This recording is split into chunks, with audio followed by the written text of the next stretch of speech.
We had such a memorable time with the last made-for-TV movie. We're back with Universal Soldier 3. Burt Reynolds has a few more minutes of screen time, but his random attempt at an Irish accent can't make up for the loss of Gary Busey. What? You thought there was going to be a plot to tease for this thing?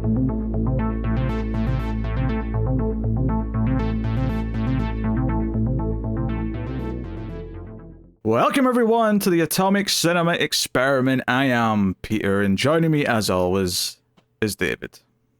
I come in peace. Did you come in peace for a movie that's rated 3.0 on IMDb? Is that what you came in peace for? I came with a warlike attitude, and then I realized it just ain't worth it. Yeah, welcome everyone. Today we are returning to a franchise that we have been putting off because number 2 was so bad, and we knew number 3 was going to be more of the same. But today we are reviewing Universal Soldier 3 Unfinished Business, and to recap, which the movie also does as well, to be fair, you get a little previously on at the start. You can tell it was made for a TV channel, but it's the absolute best that Windows Movie Maker could put out at the time. I love how they say Universal Soldier 3 and then put the subtitle in quotations. Like it just says unfinished business. It is 100% a leftover from when this was going to be a TV show. No question. Yeah. So the second and third movie were both TV movies that were basically made together, back to back, whatever you want to call it. And we talked about 2, of course, and how everyone was recast. It kind of followed the continuity of the first movie, but definitely was not intended to be taken as like a real sequel. More so, like you say, clearly some kind of maybe this can be a TV show, or if not, then we've got a couple of TV movies out of it. So that is what we are here today to talk about. We'll start spoiler free. I don't imagine that'll last very long because I don't know how much anyone cares about spoilers for this. Because as the implication goes from the IMDb rating and the general demeanor of which we are speaking, it is trash. Yep. Yeah. I feel like trash is like too strong of a word because it implies that I gave a shit about anything that happened. Like it implies that I actually care. My attention was wandering quite a bit during this viewing, I will say. There's not a whole lot to keep you interested, and a lot of the same problems that the second one had, this one has. This might end up being one of our quicker reviews, to be honest, because I don't know how much we'll have to say that's that different from the last one, other than just a few plot points that we obviously will have to mention. But yeah, we'll get into things. We'll start spoiler free. We'll give you the warning. If you're enjoying the show, you can like, subscribe, all that usual stuff, rate us 5 stars, and of course you can support us over at patreon.com/MailFuzzTV and get some bonus content, but I'll tell you more about that at the end, as well as David's homework movie, which I assume is going to be a more interesting movie. He'll have that at the end of the episode as well. If I just sat in silence for 2 minutes, it'd be more interesting than the movie. So yes, the second movie was all about Luke, who's the main character, you're the main Universal Soldier. His brother was the big focal point of the last movie, the fact that he was also a Unisol, and they kind of like rescued him, and Luke kind of went more robotic, but then he kind of snapped out of it again. He's still acting just as robotic and like he doesn't know anything in this movie, for the record. It's almost like they want that to be the status quo so that every week they can get different adventures and have him just walk in like a mindless Terminator and take care of business. No. Anyway, couldn't possibly be that simple and absolutely nothing else put into it. Look, I will admit though, there was something about 5 minutes into the movie that legitimately made me go, holy shit, I can't believe it. Right? Alright. I was flabbergasted. My mouth was agape. It was like one of those moments you're going to tell your grandchildren about. Right? I think I know the moment. I don't think it was 5 minutes in, though, so maybe we're thinking about the different things. Burt Reynolds was in a different room. Oh, okay. I don't recall that. Fair enough. Yeah, he's in the lab talking to the scientist. He's not in his office at the desk. That's right. He's at a test tube, and you see him in different locations later on. I mean, not many, and it's not often, but they actually shot some scenes with them outside of a room with other actors. I was blown away, and all I could think was, okay, these movies were made as a pair with one budget, one set of contracts, all that. I can only assume that he said you can have 2, maybe 3 days of shooting tops, and they put the bulk of what they wanted to shoot with him in this one. And that's why there's like basically not, I mean, don't get me wrong, every time he's on screen, the same stock music plays to let you know the villain is around.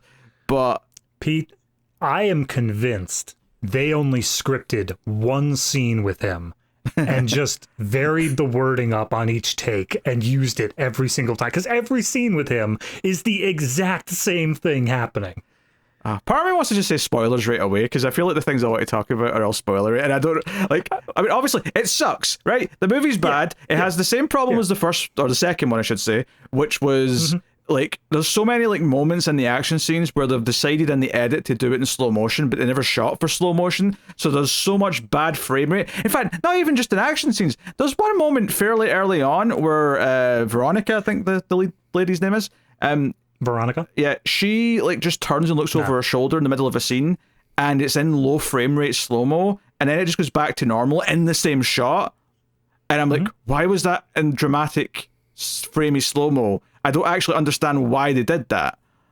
It's that, and then they also have the thing where it's like, we filmed this entire tracking shot of like a car pulling up, and we go to the hood, and then the guy gets out and we follow him over, but they're like, that takes up a whole 20 seconds. We need it done in 5. So they do this real fast speed up thing, and they make up all the slow-mo time by doing that.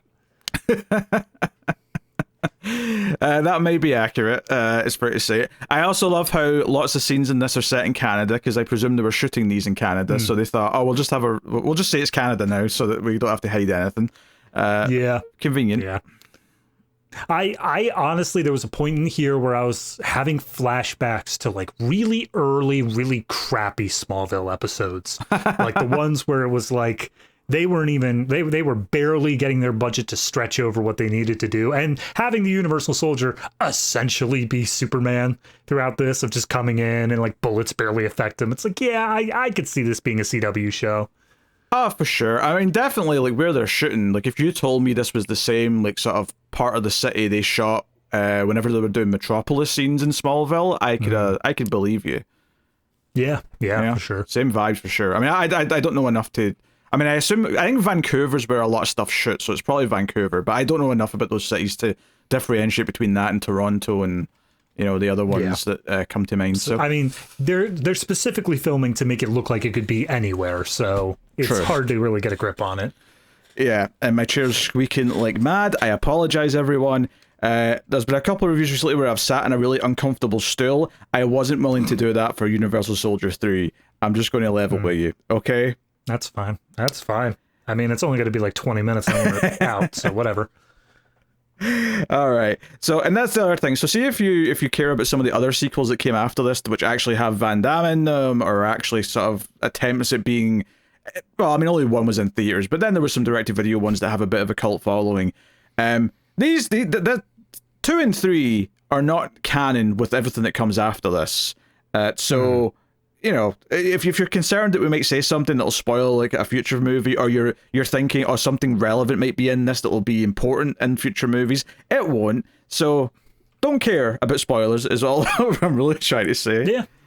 So yeah, fair enough. I mean, if you for some reason like care enough about this franchise and you saw us review number 2 and you say, oh boy, I can't wait till they get to number 3, I'll watch along with them, go ahead, go do it now. And when your spirit is broken, you can come back and we'll continue talking, but like there's no reason to. Yeah. Well, I mean, the joke sometimes is that our reviews end up matching or exceeding the length of the movie. I don't know if that'll happen with this one. Maybe your homework movie added on, who knows. Yeah, push it over. But I actually think because the movie's so boring, I would recommend listening to this. If you do want to watch the movie for whatever reason, yeah, listen to this, instead of the audio from the movie, because it'll at least keep it a bit more lively, I think.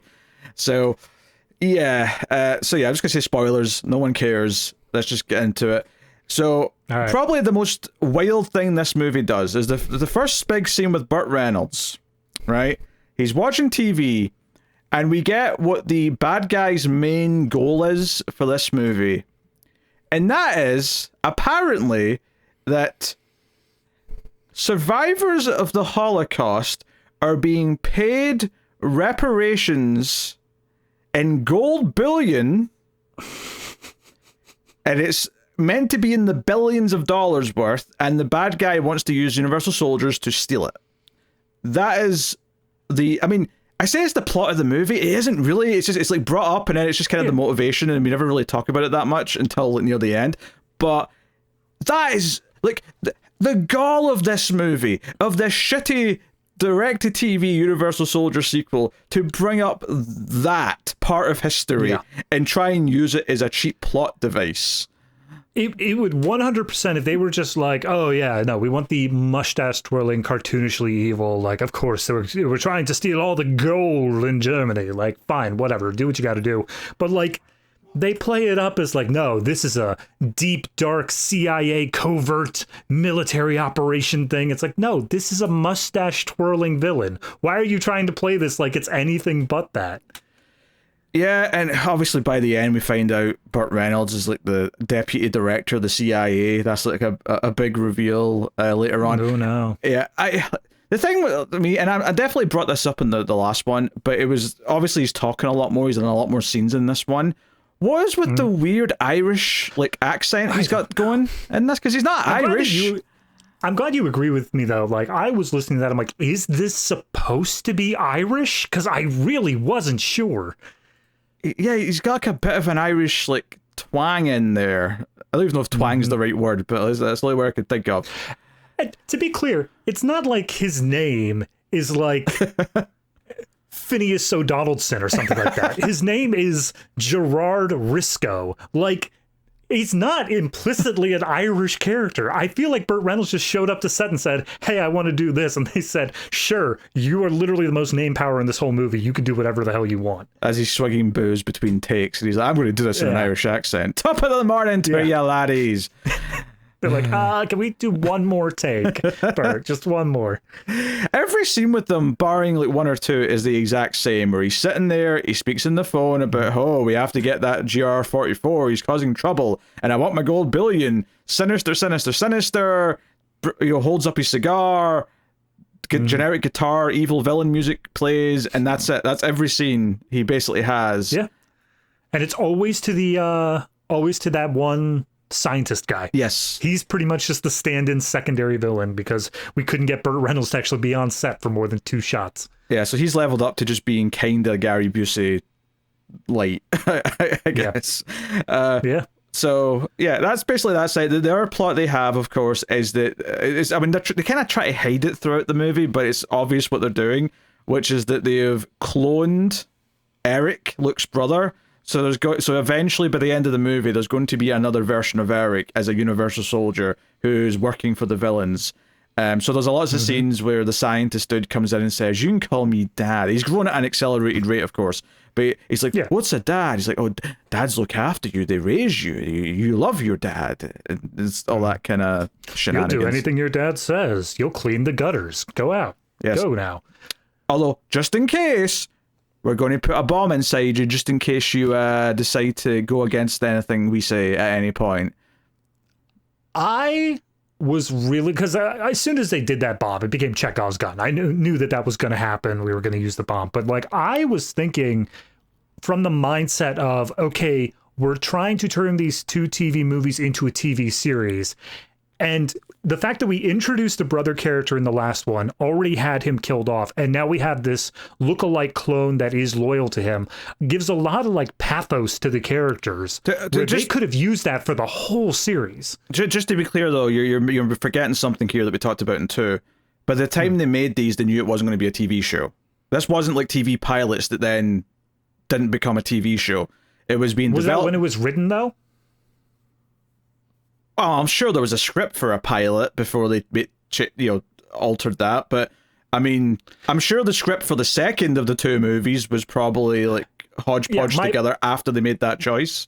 Right. My only thing is that the end of this movie, without spoiling it, because I do want to get to it, because it is a hoot, but the end of this movie directly leads into the idea of these are what the continuing adventures would be. I mean, yeah, I feel like they were hoping if these are somehow successful on the movie channel, that maybe next year they'll ask for another couple, and we can, or maybe they will ask for a TV show eventually or something. Right. But From the way I read it, though, when we were doing 2, is that, yeah, they were thinking of possibly doing a TV show, but it ended up just being a movie double order. So it wasn't like they made this thinking it would lead into a show.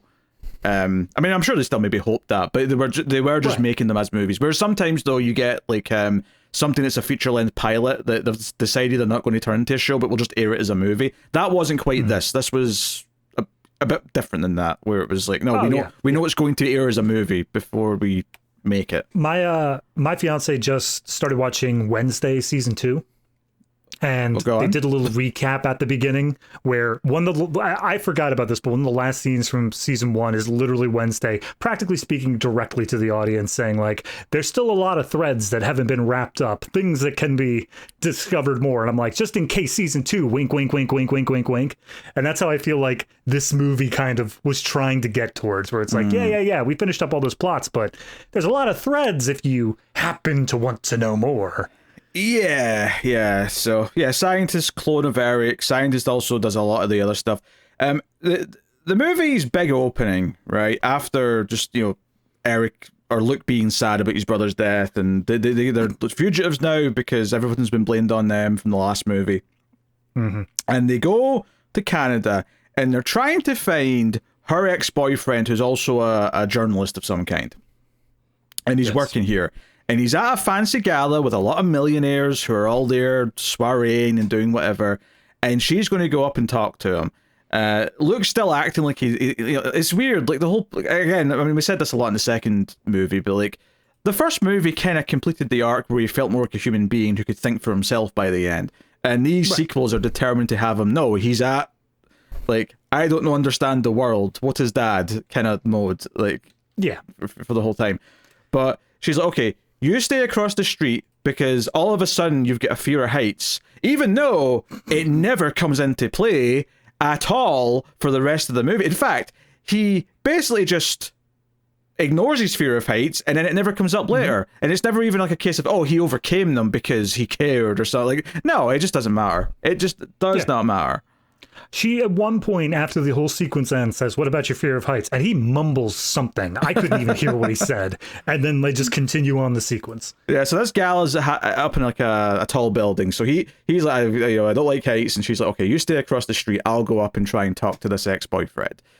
And like, there's a lot of things here. There's a whole situation that arises here. I guess the first thing is just to talk about her and the ex-boyfriend, where like immediately they're staring at each other like there's so much passion still there, and it just is like, wait, the way you like said ex-boy, because obviously the whole thing in the first movie and even in the second movie was kind of like, oh, there's a bit of a romance blossoming, if you will, between Luke and Veronica, right? That's kind of part of the whole thing.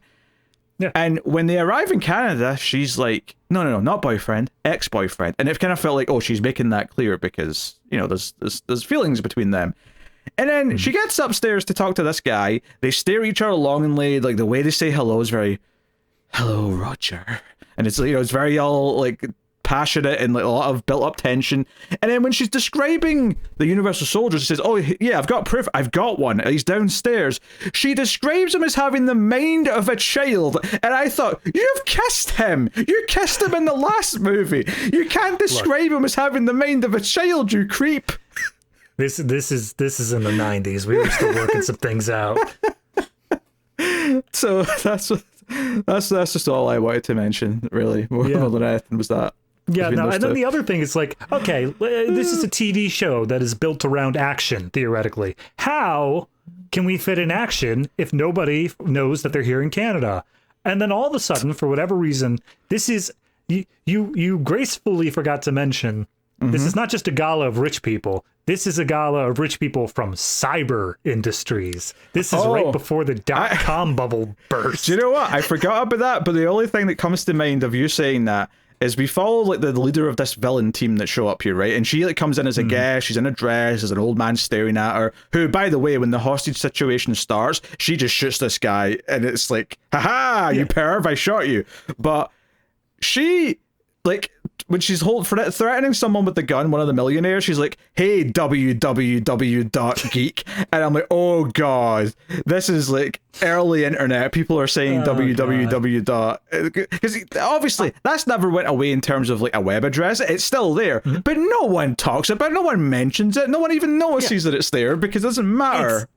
It's the default. It's implied unless it's specifically something else. Yes. I mean, I would have fully have expected if they went just maybe like a year or two prior, she would have done the whole, oh, hey there, Mr. HTTP://. It's just very have like a bit of like a femme fatale kind of vibe, you know. I mean, I'm not saying she does, but I think they're going for that. Supposed to, yeah. So anyway, like they make Veronica speak on the because the reporter guy that she was there to see has a cameraman with them, and she's like, "Hey, we're going to broadcast demands, Veronica. You need to pretend that you're with us and make our demands for us, or I'll shoot your boyfriend." Which she does anyway. As soon as the demands have been read out, she just shoots the boyfriend without a second thought. And not only does she shoot him, she aims the gun at him super slowly. Everyone just freezes and watches. You can count to 10, and then she finally pulls the trigger, and Veronica goes, "No, Roger!"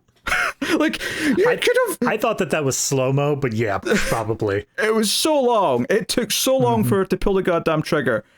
Oh, my favorite bit out of this entire sequence is you saying, like, hey, we need you to pretend to be reading for us. And yes, at this point, in the plot of the story, she is wanted for multiple other crimes associated with how she's been around in the Universal Soldier stuff. She's been tangential to that, so she wanted for some murder charges. But, like, as she is in front of the camera here, she is so obviously nervously reading these cards in front of her, like she's like not familiar with the content at all. And the police officer's just sitting there like, she must be the ringleader of all of this. She must be the one in charge. And then as the boyfriend gets shot, the camera's still rolling and she rushes over to the ground and like grabs hold of him, just like, oh no, Roger, no. And he's still sitting there like, yep, that's the ringleader. That's the one we're looking for. And I'm like, boy, you are just the worst police officer of all time. I love that you just accepted that his name is Roger when it's not. Just because I said Charles, it like 5 times. It doesn't matter. God, if you didn't say that and anybody in the comments ever called us out, I would have paid them like $100 because there's no way. So eventually, and it takes a long time. It's not until after the broadcast where finally like, the cop down in the street with the cars is like, oh yeah, that Veronica character, she must be the ringleader. And that's finally when Luke sort of looks over and goes, wait a minute, something's going on.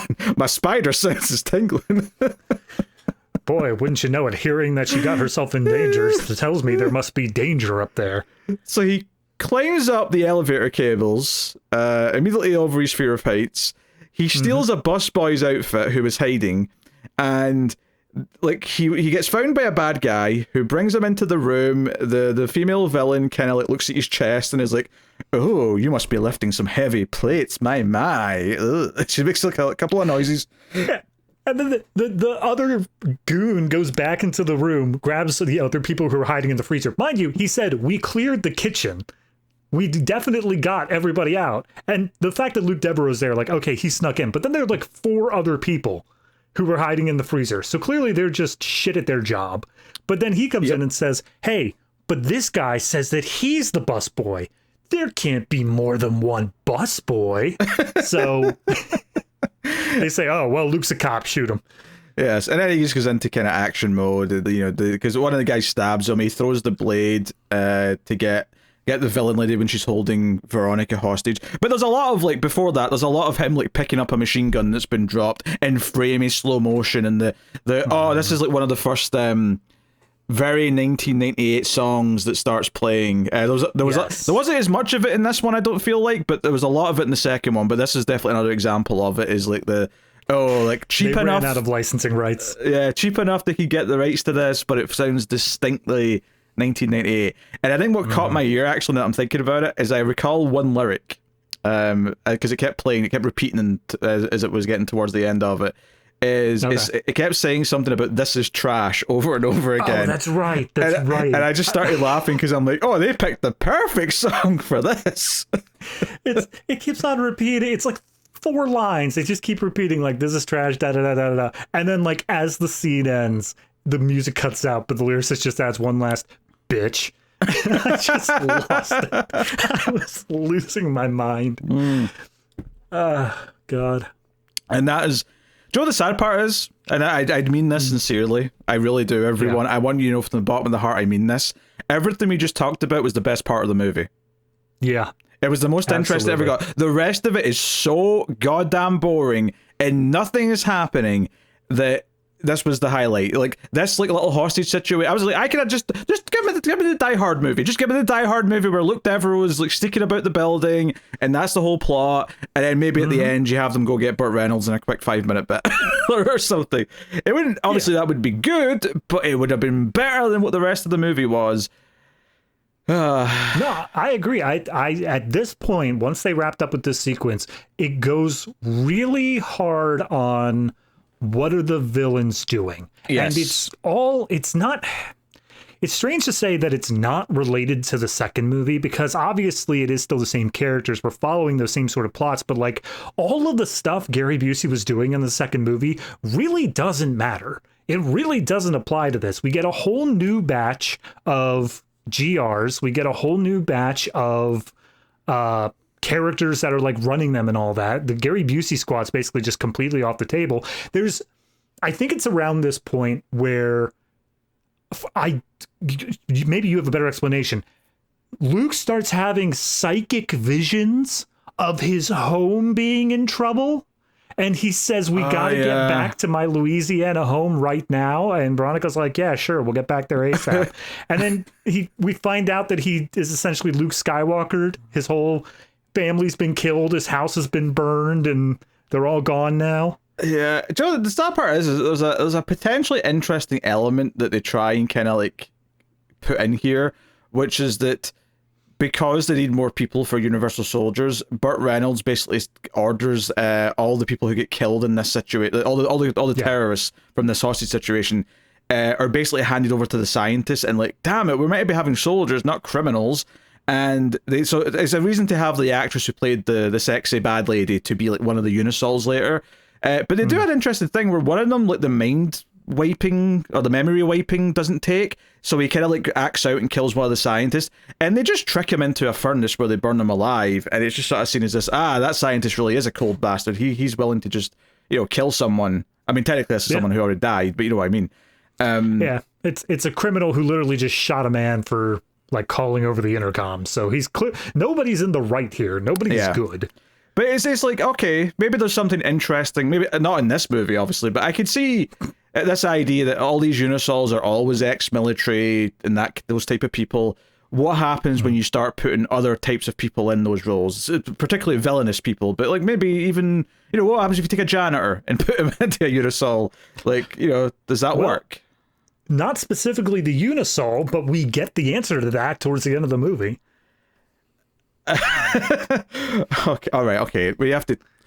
So this movie introduces a few things that have never been a part of the movies before, including the second one. It's one thing if it's adding stuff that the first movie didn't have, because 2 and 3 are so separate, right? But even 2 didn't have any hints of this. But this movie introduces the idea, right? And it's not even the idea that bothers me. Like, okay, this is maybe an interesting place to take it based on just what the premise is, and if you wanted to do, again, more stories later on, I can see why you'd want to set stuff up. The problem I have is that immediately Luke starts just knowing things and starts explaining things like it was obvious, or like, because he didn't really typically know much about how he was created, how the things were run. He was just a grunt, effectively, who was being told what to do. And halfway through this movie, when they go to visit a hospital to try and meet the old guy from the first movie that told them about what the Universal Soldier program was, and it looks like he's got Alzheimer's, but he's actually got like a cut in the back of his neck, so it's implied that the villains have done something shady to take his memory away. Right. So you've got that, right? And it's revealed that one of the doctors is shady. And I was like, okay, there's an evil doctor here, no big deal. And after they deal with the doctor, and there's a couple of things to talk about that scene, because we've got the one-armed man to discuss. But yes, Luke, out of nowhere, just as if this is just knowledge he always had, he turns to Veronica and says, he must be a sleeper. There's sleeper... Veronica's like, I'm sorry, hold on, what? There's sleeper Unisols all around the country in different roles. And I'm like, wait a minute. What? Which actually reminds me of something else I wanted to complain about. When he was climbing up the elevator to get to the hostage situation. When he gets to the elevator door on the right floor, he looks at his little sensor watch and he's like, oh, I'm heating up. And then it doesn't matter. He doesn't do anything to cool down. He just goes and deals with the hostage situation. It's like 4 scenes later the next day where he finally collapses because of heat. But I'm like, the whole point of that watch, I thought he was going to have to go and like, okay, I need to go and spend half an hour in the freezer before I go save everyone. And that would make everyone more vulnerable or something. But no, it doesn't affect anything. I have to assume he looked at, like, they filmed that sequence and they couldn't get around him looking at his watch in the editing room. But, like, there is a whole nother sequence where he went into the freezer, which would then explain why the busboy and everybody else was hiding out in the freezer. That would explain it, because the one he got the outfit out of ended up in a freezer. So, yeah, it would make sense there was maybe some connective tissue there that they cut for time. But the reason why I thought of that is because one of the things that popped out of my head when these sleeper agents were first suggested, all these Unisols that are around everywhere, is I'm like, wait, so all these people, because every Unisol we've ever met, up until this point, as Veronica described it earlier in the film, has the mind of a child. They are drones. They are just told to do things and they say, yes, sir. That is what they're like. They don't understand the world. But you're telling me there's one that can pretend to be a doctor and can hold conversations with other people so they will never suspect that they are not a regular human? That feels quite far-fetched to me, given that this whole, like, up until this point, even in this very movie, everyone we have met up until now all act like children that are, like, well-behaved. Like, that's how they act.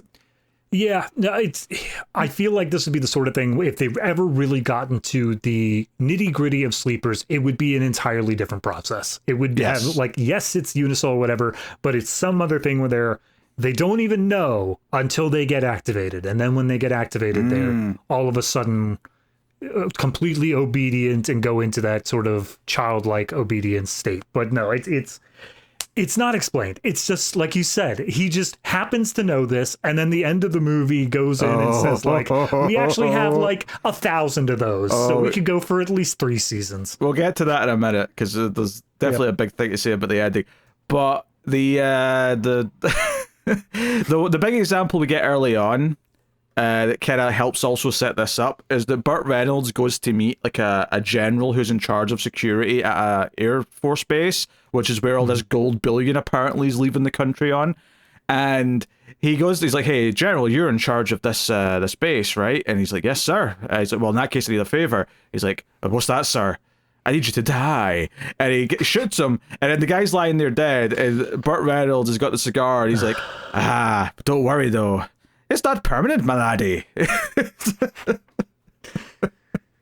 And sure enough, let me get back to me pot of gold. That's right. He's looking for gold. He's a leprechaun. Oh God. But like, yeah, next time you see the general, he's a Unisol sleeper agent who's going to let them into the base. He's going to, sabotage from within. Yada yada yada. So it's like, okay, fair enough. But so they're showing us though he is a dead person who's been brought back. Right? They're showing us that. That's exactly like everyone else, Unisol-wise. So, anyway, yeah. So the big thing at the end, so, like, to be honest, I don't know how much there is in between that I even want to talk about, but... Well, we got to talk about the hospital scene, but beyond yes, that, yes. Okay, so they're lured there because Burt Reynolds has a voice changer box. So when Veronica calls up someone to get, like, information on where this old guy is that knows stuff, is like, oh, he's been transferred to this hospital in wherever. Pete, it's so much worse than that, because she calls up and she's like, hello, place where I know I can find Dr. Guyat. Can you tell me where Dr. Guyat is? And she says, one moment, transferring to information. And then she transfers, and you think she's talking to information. It sounds like she's talking to someone else, but they say, oh, he's in the hospital. He's been transferred over to this hospital. And the characters and ourselves are led to believe that he's now a doctor at that hospital. But then we see Burt Reynolds on the other side, and he takes off the voice changer and he says, ho, ho, ho, hey, see you there. And it's like, oh, okay. He's baiting them to a location where he's going to be able to take control of the situation. He can get the drop on them. But the doctor's actually there.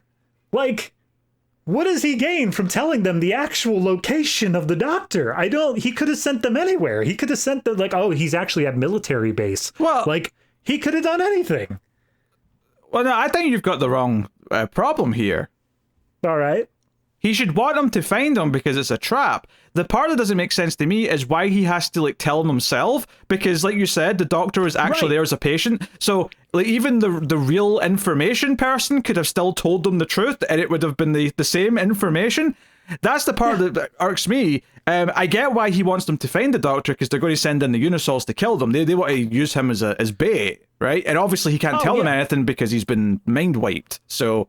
But I'm just saying, he could have said anywhere. He could have said, like, oh, it's at this gas station on the corner of 5th and Nowhere. Like, he could have sent them to any location. Yeah, but instead he chose the actual right location. And you're right, it could have been anyone on the other end of the phone. The only reason this sequence is here is to show, like, ho, I'm actually the one in charge of all of this. Oh, Click. sure, yeah, like the him being there for the phone call. Like, but... Like, if they'd put him somewhere weird and lured them out there, they'd be, like, suspicious. Like, why is he at a warehouse? In the slums? It doesn't make any sense. A hospital makes sense with who he is. I wouldn't put it past them to not think about that at all, because they just walk into the hospital. They don't even consider the possibility of like, this old man is in a hospital. He must not be a patient, right up until the moment where they're told, oh, actually, wait, he is. Whoopsie. And that was my other favorite bit, was they specifically mentioned the fact that everything from the first movie happened a few weeks ago. Yes. Like, they just met this guy a few weeks ago, and yet the entire time they're talking to him initially, and the doctor's all confused and he doesn't remember much of anything, they don't question for a second the fact is like, oh yeah, it's Alzheimer's that just came on like in a couple days, all of a sudden, like boom. It's not until they see the neck marks they're like, oh, it was a memory. What? That makes more sense. Yeah, the timeline at least has been consistent to a point where the second movie was supposed to take place like a week after the first one. So, and this is continuing straight on from that. So, they've at least been somewhat consistent with that. But yeah, because the nurse who's shown them to the room is like, yeah, it came on about a week ago. Like, I didn't think Alzheimer's just hit you like a truck. It was more of a gradual thing, I thought. But that's. Should have at least been something in the first movie to hint towards the fact that he was losing some of his memory, but nah, whatever. The people behind the first movie have nothing to do with this, you know that. I know, but they had, the people behind the second and third had to take what was presented and massage it. This is the first time where they're like, nah, screw it, we're just gonna say that there were sleepers, and we're gonna say he has Alzheimer's, because who really is watching these movies? I'm not sure if I believe that they didn't just say screw it and some things in the second movie. I don't remember it well enough to give you an example, but I'm sure I felt that way at some point in the second movie. No, there were tons. I remember there were tons of retcons. Yeah. I think the biggest one was that Veronica at the end of the movie was cleared. She had her name cleared, and then they were just like, yeah, but we need them to still be on the run, so she's still wanted for murder. Yeah, so there's a one-armed man who's flirting with a nurse. He's got like a hook for a hand, kind of, prosthetic thing. Which is only relevant, one, because he's kind of a nice guy who ends up getting shot by a Unisol later, but the main reason it's relevant is because when the evil doctor has them all at gunpoint, he throws his hook, at the guy, which makes him drop his gun, and then Luke gets it. And it drops in framey slow-mo, of course, because that's something this movie's doing constantly, especially in anything that could be, generously referred to as an action sequence. So I love the moment where the bad doctor drops the gun and it's between them and they look at each other. I'm like, oh, this is the start of the action scene where we do the mad scramble for the gun. And then Luke just slowly bends over and picks it up and goes, now I have the gun. It's like, all right, never mind. Guess we got to hold off on that action sequence for a couple minutes. Yeah, then the Unisols show up, and this is where I think I truly, my mind was wandering during these scenes because they were so boring, because I could not tell you anything. They were shooting at each other, they recognized the lady Universal Soldier is the one from the hostage situation, but other than that, there's nothing interesting going on here. There was one shot that got me so hard, because it's the horrible 90s guitar, action music's playing, and they're running down hallways, gunfire, all the and one of the slow-mo shots that they have is a full urine cup that splashes to the ground and opens up. And I'm like, did you really just give a slow-mo shot for a bottle of piss? Did you, honest to God, just do that, movie? Oh, very good, very good. The big thing at the end of this is that there's one of the guy Universal Soldiers is sort of like in their way when they're driving away in an ambulance. They steal an ambulance to get away, and they hit him over, and they basically Luke decides to go back and like get him because he's unconscious, and thinking that somehow he now has the ability to like take out his programming so that he'll now answer to him. Like that's just something that he can suddenly do all of a sudden. Yep. Luke Devereaux, computer programmer. Moving on. Yeah, so he wakes him up and he's like, hey, I'm your superior officer now. And he's like, yes, sir. And he's like, okay, so they've got another Universal Soldier on their side for the big finale, and I use the term finale so generously. God. There's nothing. It's just a bunch of gunfire. There's nothing really of interest happening. And the only bit that obviously that the movie's been building up to that might be worth some sort of payoff is the idea that eventually the clone of Eric will come out and Luke's going to be like, Eric, oh, I lost my brother. I lost my parents. And now my brother's looking at me. And here's the thing I don't get. Yeah. Is that they specifically say in this movie, we see him in a test tube even at one point, he is a clone. He is a clone. He is not the same one brought back to life. So it kind of felt a little bit weird to me that we just assume that he will have the memories will be in there, deep buried within. When we have seen him grow up in childhood form throughout the movie, we have seen him at different ages. Every so often, we cut back to him. So as far as the movie's told me up until this point, he just has his own little life experience that's been on fast forward. But of course, Luke whips out the photograph of them hugging, and he's like, oh, "Look, it's you, my brother." Oh. Look, it's you and a kid that I'm telling you is me, but looks nothing like me. Just take my word for it. And they're happy for about 30 seconds because evil Doctor Man flips the kill switch, and Eric realizes what's happening and runs off so he can put his arms out like Platoon as he blows up, and it looks like, no, they've done it again. They killed my brother.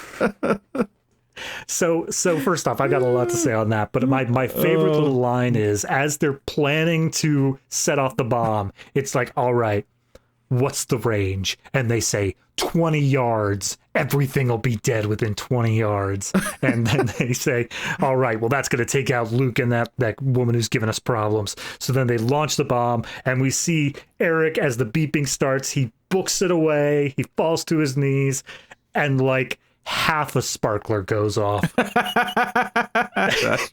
it's like, yep, that's 20 yards, all right. That's a very, very good point. Yes. Yeah. Honestly, it's actually kind of silly how little I think there is to really say about the entire third act action, showdown, which is all this stuff around this cargo plane that's not in the air, of course. They don't have the money to get the plane in the air. Don't be silly. God. They don't even have the money to move it. I don't think it moves at all. It's just planted there start to end.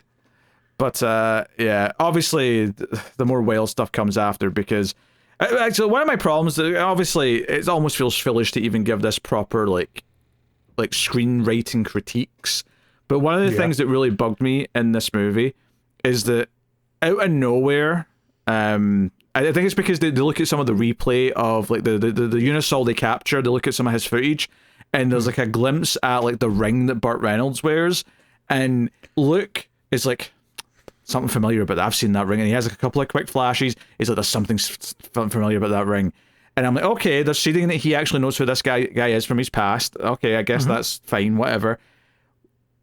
2 scenes later, they're driving in the ambulance, and he just turns and says, oh, I know who that guy is, I've remembered. I'm like, you can't just have him randomly remember in the middle of a scene that quickly. There has to be something that provokes the new memory, something that triggers the emotional response that makes him go, oh shit, he was this asshole commanding officer back in Vietnam. Here's the thing. I 100% agree with you from a screenwriting perspective, but from a realism perspective, that's how it works. Like, you're just randomly driving down the road and you're like, that's what that was. Ah, got it. Like, that's how it plays out in the movie, and it's almost silly to see it happen. No, the thing that got me the most about that sequence, and yes, it starts up so suddenly of oh, he's having a flashback. He remembers his officer wore that ring, and then he gets the name and all that. And he says, it's Gerard Risco or whatever his name is.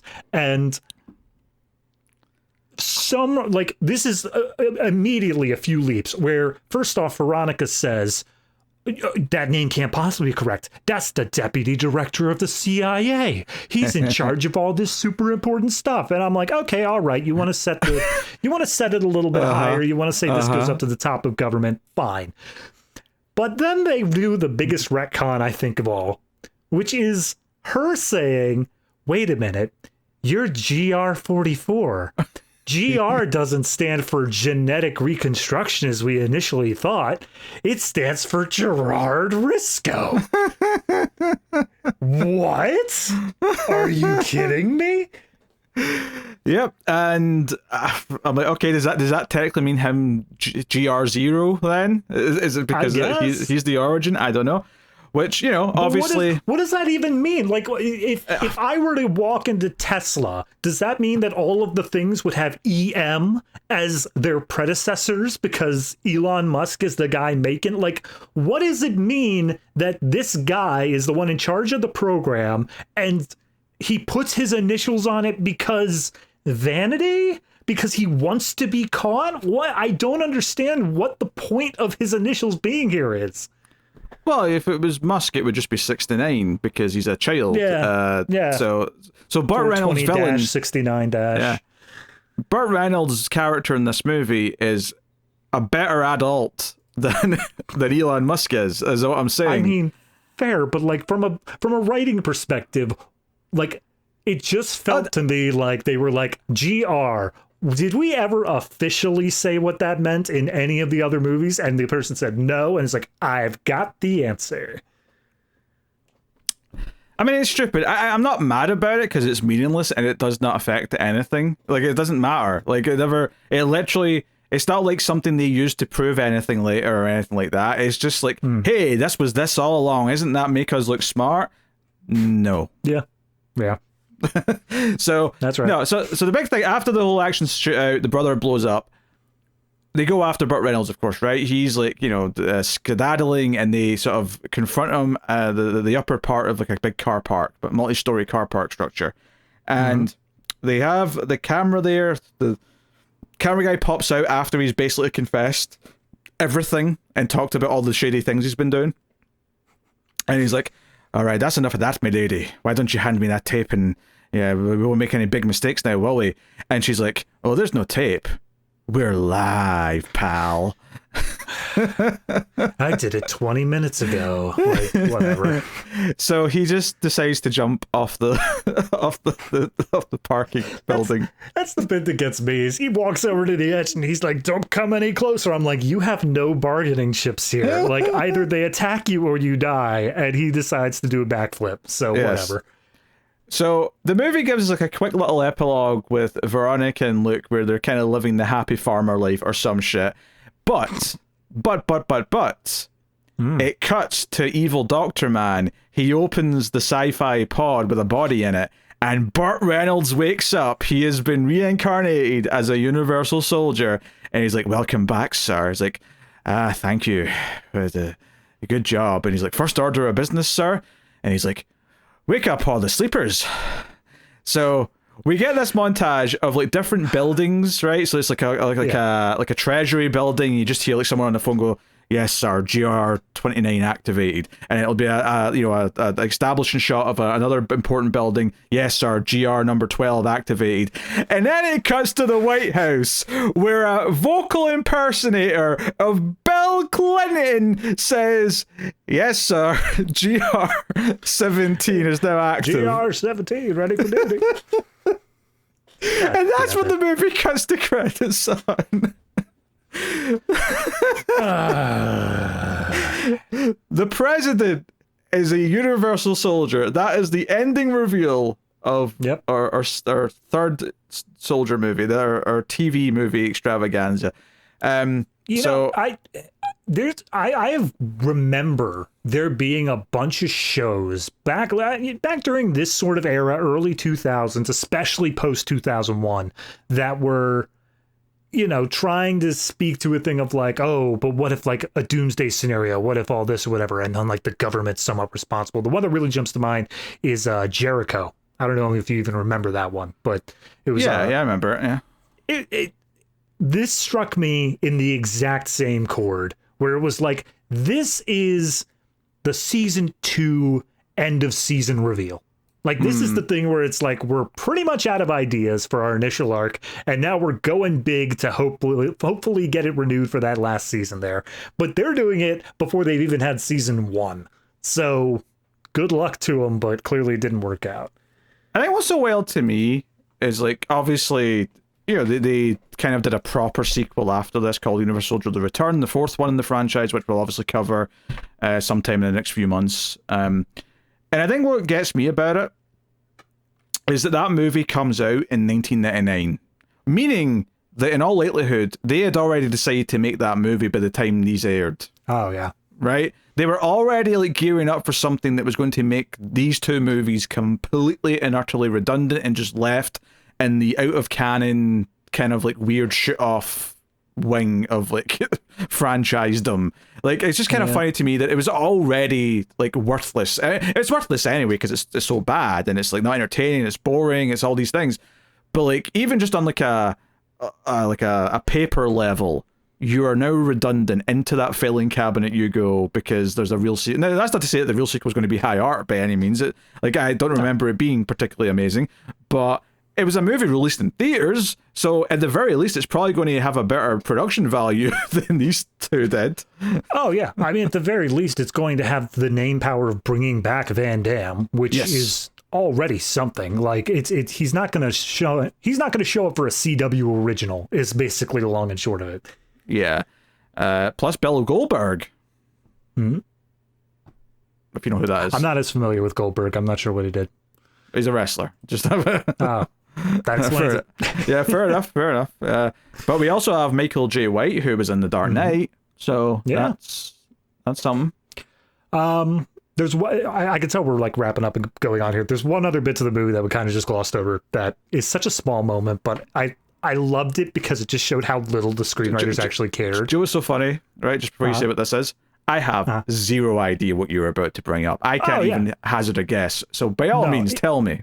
It's absolutely something that would not matter to you. But just after his parents die, they're making their way. They're like driving down the road or whatever. And then Luke starts feeling things. He's like, I feel something. And the Force? like, oh, yeah, absolutely. He feels the calling from beyond the pale. Veronica pulls him aside. It's like, hey, what you're feeling is loss. It happens when you lose somebody very close to you. And the screenwriters have to put in here at this point one line from Luke saying, yeah, I felt it when my brother died. And Veronica just ignores him and says, yeah, loss is a feeling where like, and I'm like, he just said he felt it. You don't have to explain to him what it is. It already happened in the last movie. Did you forget that? Now, David's trying to hide the fact that we were just pissing ourselves laughing during the ratings rundown segment that goes on Patreon. But I want you all to know that we were having fun and laughing a lot, because you should support us on Patreon and go watch it. Anyway, it was. What were you rating Universal Soldier 3? Unfinished business out of 10. I'm finished with it. There's no unfinished business for me. I'm going to say I gave the last one a 2.5, somewhere in that realm. I gave it a 2. This is not better than that. Do I think it's down in the 1 range? I'm going to say no. I think this is... There's things about this that are lesser than the other one, but I don't think it's down into 1.5 territory. So I'm just going to stick with 2 still and say that it's a horrible, horrible pair of deuces. Well, what did I give to the last one? You also gave it a 2. Yeah, that sounds fair. I think there's an argument maybe for 1.5, but I think that it's just not going low enough to go into that threshold of absolute, like at the very least, it's like, I mean, not a great studio or like network made it, but it does feel like a company just shat it out as opposed to like a Birdemic or a Get Even, which of course you can check out our thoughts on Get Even, which was a free extra reels we put out a couple of weeks ago.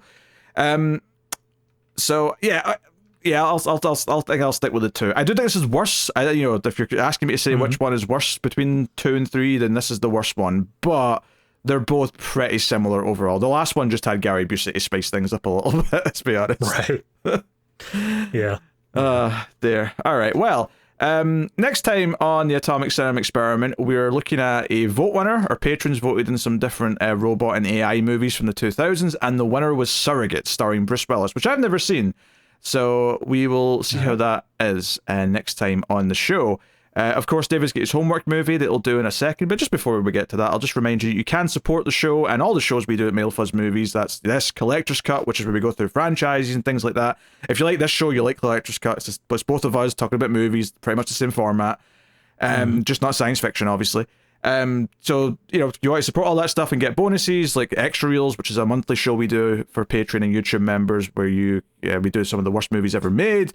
You can check that out. We have the Ratings Rundown segment, and there's bonuses for other shows as well. So, thanks to everyone who supports us. And of course, you can support us either via Patreon or YouTube membership. Any support is greatly appreciated. So, we'll wrap up the show like we normally do, which is David's homework movie segment. He goes back and watches a film that we did in the show before he became the co-host. So, what was this week's, I assume, better than the main feature, homework movie? Well, my initial thought was, all right, let me look through, and what is a sequel that you guys have done that may not be that great, trying to match up the kind of vibe there. And the only one I could come across was Transformers 2.